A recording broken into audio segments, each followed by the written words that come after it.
Hello, నేను మీ CS రావు. Space టెక్నాలజీలో global లీడర్గా ఎదగాలి అనేది భారత్ కళ. దాన్ని సాకారం చేసుకునే దానికి ఎప్పటికప్పుడు ప్రయత్నం చేస్తూనే ఉంది ఇస్రో. కానీ పూర్తి స్థాయిలో సక్సెస్ కాలేదు. సక్సెస్ కావడానికి రోదసిలో అడుగు పెట్టడానికి ప్రయత్నం చేస్తూనే ఉంది. దాంట్లో భాగంగా 4 దశాబ్దాల క్రితం రాకేష్ శర్మ అనేటువంటి వ్యోమగామి రోదసిలోకి అడుగుపెట్టాడు. ఇప్పుడు మళ్ళా భారత వాయుసేన పైలట్ శుక్లా వచ్చే నెలలో రోదసిలోకి అడుగుపెట్టడానికి ప్రయాణం అవుతున్నారు. ఎక్కడి నుంచి వెళ్తారు అనంటే అమెరికాకు సంబంధించినటువంటి ఒక ప్రైవేట్ స్పేస్ కంపెనీ తోటి క్రూ డ్రాగన్ అనేటువంటి దాంట్లో ఆయన వెళ్ళబోతున్నారు. అంతరిక్షానికి దిగువ భాగాన ఆయన ల్యాండ్ కాబోతూ ఉన్నారు. ఆయనతో పాటు టీం కూడా వెళ్ళబోతుంది. ఇతర దేశాలకు సంబంధించిన టీం కూడా ఉంది. ఆ ప్రైవేట్ కంపెనీ ఎవరిదో కాదు, ఎలన్ మాస్క్ సంబంధించినటువంటి స్పేస్ ఎక్స్ ద్వారా ఈ క్రూ డ్రాగన్ ఆపరేషన్ జరగబోతుంది.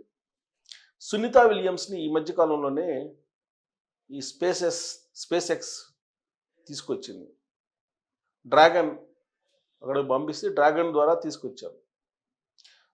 కేవలం కొన్ని రోజుల పాటే ఉండడానికి వెళ్ళినటువంటి సునీత విలియమ్స్ని 9 నెలల పాటు అక్కడే ఉండాల్సి వచ్చింది. అక్కడి నుంచి ఆవిడ్ని తీసుకురావడానికి అమెరికా ప్రభుత్వం కూడా ప్రయత్నం చేయలేకపోయింది. చేసినప్పటికీ విఫలం చెందింది. అమెరికా నాసా అనేక ప్రయత్నాలు చేసింది, కానీ సఫలం కాలేదు.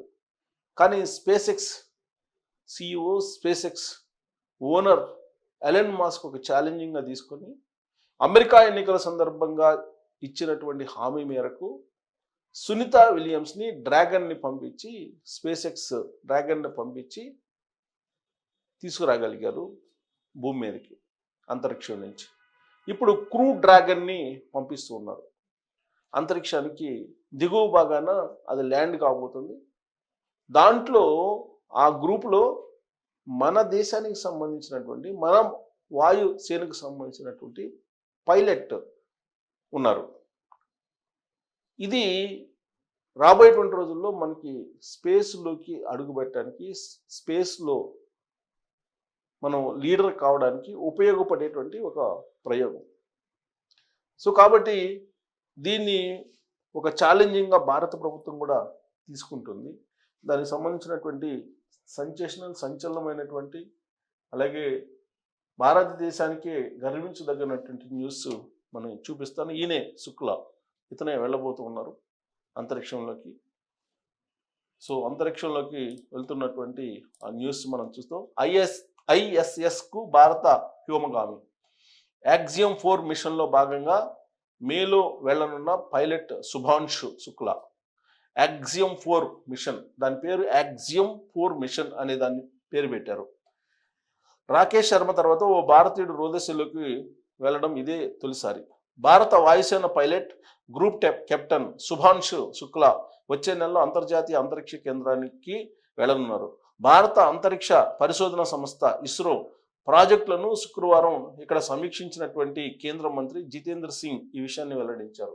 సో అఫీషియల్గా కేంద్ర మంత్రి వెల్లడించారు. శుక్లా చేయబోయే ఈ ప్రయాణాన్ని ఆయన అంతరిక్ష అన్వేషణల నవశకంలోకి భారత్ ధైర్యంగా చేస్తున్న అడుగులకు సంకేతంగా, అంతర్జాతీయ అంతరిక్ష భాగస్వామ్యాల విస్తరణలో ఇండియా అధిగమిస్తున్న కీలక మైలురాయిగా అభివర్ణించారు. ఈ అంతర్జాతీయ భాగస్వామ్యాలు గగన్ యాన్ వంటి ప్రాజెక్టులు స్పేస్ టెక్నాలజీలో గ్లోబల్ లీడర్గా ఎదగాలన్న భారతదేశ చిత్తశుద్ధిని ప్రతిఫలిస్తున్నాయని ఆయన పేర్కొన్నారు. అయితే శుక్లా ISSకు వెళ్ళేది ఇస్రో చేపట్టిన మిషన్లో భాగంగా కాదు. అమెరికాకు చెందిన ప్రైవేటు అంతరిక్ష పరిశోధనల సంస్థ యాక్సియం స్పేస్ చేపట్టినటువంటి యాక్సియం 4 మిషన్లో భాగంగా మరో 3 విదేశీ వ్యోమగాములతో కలిసి ఆయన వెళ్ళనున్నారు. అమెరికన్ వ్యాపార దిగ్గజం ఈలన్ మాస్క్కు చెందిన స్పేస్ ఎక్స్ హ్యూమనౌక క్రూ డ్రాగన్ వారిని ఐఎస్ఎస్కు చేరవేయనుంది.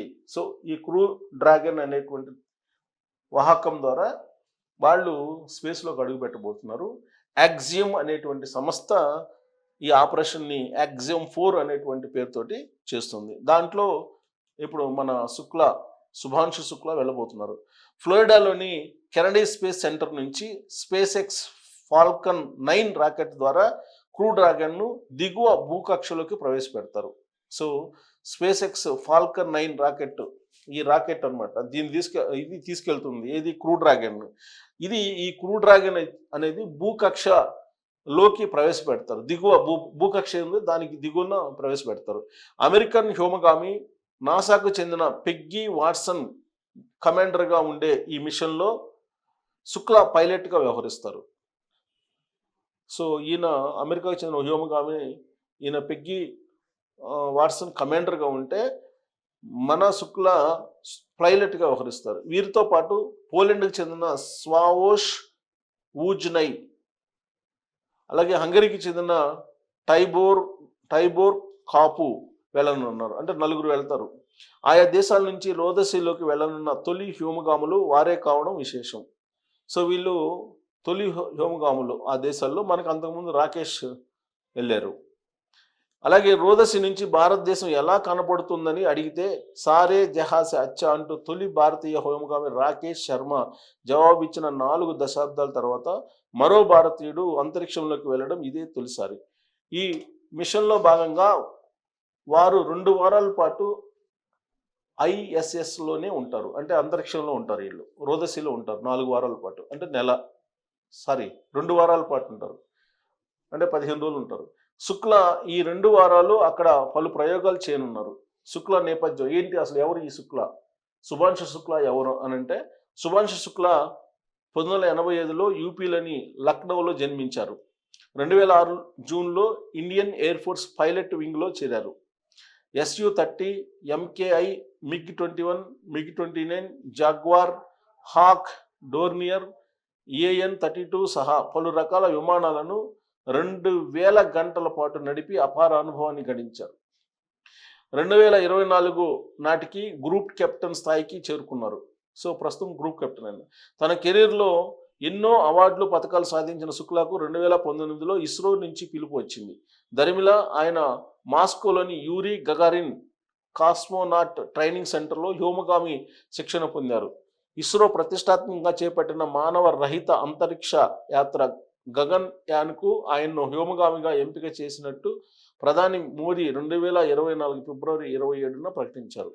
2024లోనే యాక్సియం 4 మిషన్కు ప్రధాన హ్యోమగామిగా శుక్లా ఎంపికయ్యారు. ఈ మిషన్లో భాగంగా ఐఎస్ఎస్కు వెళ్ళడం వల్ల space flight operations, launch protocols వంటి వాటిలో అనుభవం సంపాదించే అవకాశం ఆయనకు లభిస్తుంది. గగన్ యాన్ మిషన్లో ఈ అనుభవాలు ఆయనకు ఎంతగానో ఉపకరిస్తాయి. సో మొత్తం మీద మనం 40 సంవత్సరాల తర్వాత అంతరిక్షంలోకి మరొక హ్యోమగామిని పంపించగలుగుతున్నాం. సో శుక్లా ఎవరు అనేది నేను ఆల్రెడీ వివరించాను. శుక్లా అపారమైన అనుభవం ఉంది ఆయనకి పైలట్గా. ఆయన రోదసిలోకి వెళ్ళి ఆయన చేసేటువంటి పరిశోధనలు రాబోయేటువంటి రోజుల్లో అంతరిక్షంలో స్పేస్ టెక్నాలజీలో గ్లోబల్ లీడర్గా భారతదేశం ఎదగడానికి ఉపయోగపడుతుంది అని నరేంద్ర మోడీ గారు 2024లోనే ఈ మిషన్కి శుభాంశు శుక్లాను ఎంపిక చేశారని చెప్పి తెలుస్తోంది. ఆల్రెడీ ట్రైనింగ్ కూడా అయిపోయింది. మేలో ఆయన అంతరిక్షంలోకి అడుగు పెట్టబోతున్నారు. All the best Shubhanshu Shukla. విజయవంతంగా ప్రయోగాలు చేసి మళ్ళీ ఆయన తిరిగి రావాలని మనం కోరుకుందాం. భారతదేశానికి ఇది గర్వించదగ్గ పరిణామం కింద చూడాలి. మరి మీ అభిప్రాయం ఏంటో తెలియజేయండి. Thank you.